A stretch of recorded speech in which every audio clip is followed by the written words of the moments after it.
2000년을 통틀어서 가장 그 위대한 그 유산이 바로 그 한글을 이제 창조를 한 것이 이제 가장 그 위대한 업적이에요. 그래서 그 세종대왕이 이제 그 한글을 창제를 했잖아요. 그런데 이제 그 창제를 한 그 원리가 그것이 이제 오행으로 돼 있다라는 거예요. 그래서 이제 그 오행, 발음의 그 오행에서 이제 모든 인간은 언어가 이제 먼저 발달이 되죠. 이제 소리로서 언어가 발달이 된 다음, 그 다음에 그 문자가 이제 발명이 된 거죠. 그런데 이제 그 한글은 그 소리의 그 파동, 그 기운의 그 파동에 의해서 한글이 만들어졌다는 거죠. 그래서 이제 목의 기운, 화의 기운, 토의 기운, 금의 기운, 수의 기운, 이것이 이제 오행인데, 그 이제 이 오행에서 이제 발음을 함으로써 그 기운을 나타내는 거예요. 그래서 목의 기운은 이제 어금니 소리로 이제 소리가 나죠. 그것이 이제 목의 기운이고, 이제 혀의 소리가 나는 거는 화의 기운이고, 목구멍에서 나는 소리를 토의 기운이라고 하고, 입소리를 금의 기운이라고 하고, 이제 입술 소리를 수의 기운이라고 해요. 그래서 이제 그 소리에 따라서, 그 기운에 따라서 그 한글을 만드는 거죠. 그래서 이게 진짜 엄청나고 진짜 대단한 거예요, 그것이. 그런데 이제 대부분 사람들이 이제 장명을 한다 하면,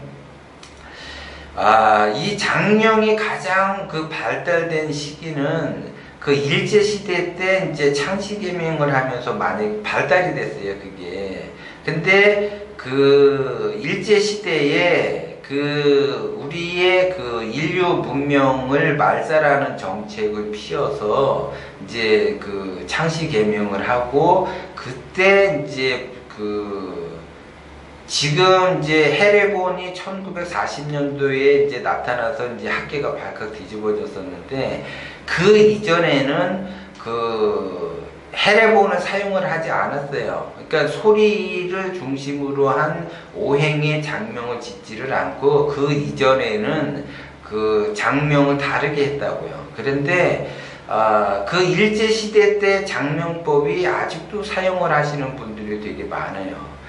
이제 제가 이제 그 다른 그 장명을 가르치다가 보면, 철학관을 20년하고 30년 하신 분들도 이제 장명을 가르치다 보면 그 일제시대 때 배운 그런 장명법을 쓰고 있어요. 그것이 이제 보통 그 후민정 해례본이 나타나기 이전 방법을 현재까지 쓰시는 분들이 한 열에 9은 그렇게 하고, 이제 해례본이 나타나서 그 해례본에 근거로 해서 학계가 발칵 뒤집어진 그 발음 오행의 그 해례본에 의해서 장명을 하시는 분들은 얼마 안 돼요. 10% 정도밖에 안 돼요, 이게. 근데 이제 지금 현재 장명을 하시는 분들이 이게 이제 그 어떤 원리에서 어떻게 이게 장명을 하는지를 잘 몰라요, 이게. 그리고 현재 훈민정음 해례본에 의해서 장명법을 바꿔야지 된다는 것도 잘 몰라요. 왜 바꿔야지 되냐면, 그 음양의 기운에 그 따라서 소리에 따라서 그 기운이 달라지는 거예요, 그게. 그래서 예를 들어 이제 대부분 사람들이 이제 뭐 이야기할 때 야 그러면 이거는 살기가 띄는 거예요. 야라고 하는 거는 내 그 친구들이나 동기들이 쓰는 기운이고, 윗사람이 아랫사람에게 쓰는 기운인데, 아랫사람이 윗사람한테 야야 이렇게 할 수가 없는 거예요. 그 기운이 있기 때문에 아랫사람이 예를 들어 윗사람한테 그렇게 얘기를 했다 그러면 기분이 나빠요, 사실. 그리고 같은 그 친구나 동기끼리도 야야 그러면은 진짜 엄청나게 친하지 않는 다음에는 그게 조금 기운이 나쁜 기운으로 흐르는 거예요. 그래서 그 기운이 어떻게 흘러가느냐에 따라 달라요. 이름을 질 때도 이름 따라 늙어가야 이름도. 이제 예를 들어 애들 같은 경우는 아유 귀여워서 아유 우리 똥강아지 똥강아지 하면은 괜찮은데 어른한테 아유 똥강아지 똥강아지 하면은 기분 나쁘죠. 그래서 이제 애기들 이름을 질 때도 뭐 지금 이제 뭐 시대가 많이 바뀌니까 나름대로 개성 있게 져요. 뭐 빛나 예를 들어 뭐 이쁜이 예를 들어 뭐 밝음이 이렇게 져요. 그거는 애들한테 해당이 되는데 이 애가 성장을 해서 어른이 돼요. 그러면 애들 때에는 이름만 불러서 그 이름에서 기운이 들어가죠. 누구누구야 누구야 뭐 개똥아 순자야 말자야 이렇게 이야기를 하죠. 그 기운이 이름에서 그 기운이 들어가는데 이제 성장이 되면은 성까지 같이 세자로 그 사람을 호칭을 하죠. 누구누구씨 누구누구씨 이렇게. 그래서 두 자의 이름의 기운과 세 자의 이름의 기운이 두 자의 기운이 내가 50% 100%의 기운을 얻었다면 세자의 이름을 부를 때에는 200%, 300%, 500% 기운을 더 얻어야지 돼요. 그때는 성장이 돼 있는 상태이기 때문에. 근데 뭐 빛나 밝음이 이러면 이분이 이제 나이를 먹어서 할머니가 되면 할머니가 됐는데도 김빛다 씨 무슨 밝음 씨 이렇게 하면은 그 나이와 이름이 맞지가 않는 거죠. 그러면 이름과 그 사람의 기운이 서로 상생을 해야지 되는데 이름과 그 사람의 기운이 상극이 되면은 운이 나빠지는 거죠. 그 기운이 나빠지는 거예요. 그래서 사람들이 이제 많은 사람들이 있는 데서 가다 보면 그 기운이 싸해지면 벌써 그 기운을 느끼잖아요. 이 분위기가 왜 이래 이러는 것처럼 이름 또한 그렇게 불려지는 거죠. 그래서 사람은 각자의 목의 기운이 강한 사람이 있고 화의 기운이 강한 사람이 있고 불의 기운이 강한 사람이 있고 각자의 그 기운이 강한 사람이 있어요. 그 기운이 강한 데다가 더 강한 그 이름을 줘주게 되면 내가 이제 사람이 배가 불러요. 배가 부르면은 조금 쉬었다가 이렇게 적당히 먹어야지 균형을 이루면서 일을 할 수가 있어요. 그런데 배가 너무 불러도 일을 못하고 배가 너무 고파도 일을 못해요. 그런데 각자의 그 기운이 있는데 이름은 항상 불려지게끔 돼 있어요. 그래서 그 파동의 기운에 따라서 내가 기운을 쓰는데 내가 배부른 상태인데 또 밥을 먹어야지 되는 입장이 되면 사람들이 밥 먹기를 싫어하겠죠. 그러면은 그 이름과 그 사람의 기운이 충돌이 나서 잘 되는 일이 안 되는 거예요. 그래서 그 이름이라고 하는 것은 각자의 이름도 있지만 내가 사업을 한다 그러면은 반드시 이름을 줘야지 돼요. 회사명을 지어야지 돼요. 내가 조그맣게 가게를 한다, 음식점을 한다 하더라도 그 가게 이름을 지어야지 된다고요. 그러면 그 가게 이름하고 나의 기운과 동기감흥이 되고 서로 호응이 돼주면 발복이 돼서 장사가 잘 되는데 이것이 서로가 호응이 안 되고 서로 왼술지간처럼 이름을 전한다, 맞지가 않는다, 바란스가 깨진다 라고 한다면 번창할 수가 없어요. 그것이 힘들어지는 거예요. 그것이 그 미묘하게 파동을 일으켜서 그래요. 그 기운을 끌어당기기 때문에 그래요.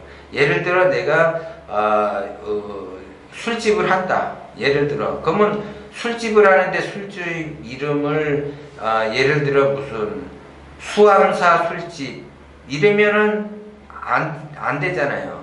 수암사 그러면 절 이름 같은데 술집 그러면 좀 이상하잖아요. 그러면 이게 같이 매치가 되면 엄숙하잖아요. 특히 이제 모텔 같은 경우도 마찬가지예요. 만약에 모텔 그러면 모텔에 맞는 이름을 줘야지. 그러니까 모텔의 기운과 그 이름의 기운이 플러스가 되기 위해서 그 다음에 그 주인의 기운과 삼박자가 맞아야지 돼요. 사실 만약에 이제 식당 이름을 줬는데 내가 칼국수 전문점이다 예를 들어, 그러면 그 칼국수 전문점, 칼국수에 어울리는 이름의 기운과 칼국수의 그 주인의 기운이 합해져야 돼. 만약에 갈비집을 한다 예를 들어, 그러면 갈비도 마찬가지예요. 갈비집에 맞는 이름과 그 기운, 갈비에 맞는 그 기운, 그 다음에 갈비를 운영하는 운영자 리더의 대표의 그 기운 해서 서로 삼박자가 맞아야지 번창을 해요. 이게 기운에 따라서 이름을 줘야지 돼요. 이제 쉽게 얘기해서 이제 새우깡은 다 알 거예요. 새우깡. 그러면 새우깡이잖아요. 그러면 새우깡 이름은 이렇게 순리대로 가는 이름이에요. 그게. 그래서 금생수, 수생목 이렇게 흘러가는 이름이에요. 그래서 새우깡이 나온 지가 굉장히 오래됐는데도 변함없이 사랑을 받는 거예요. 그게. 그런데 바카스다 그러면 바카스, 그러면 이게 서로 극을 이름이에요. 바카스가. 그래서 우여곡절이 심해요. 그래서 이게 잘못하면 부도 위기가 오고 또 다시 회생하고 부도 위기가 오고 회생하고 그러면서 역경을 딛고 넘어가는 거예요.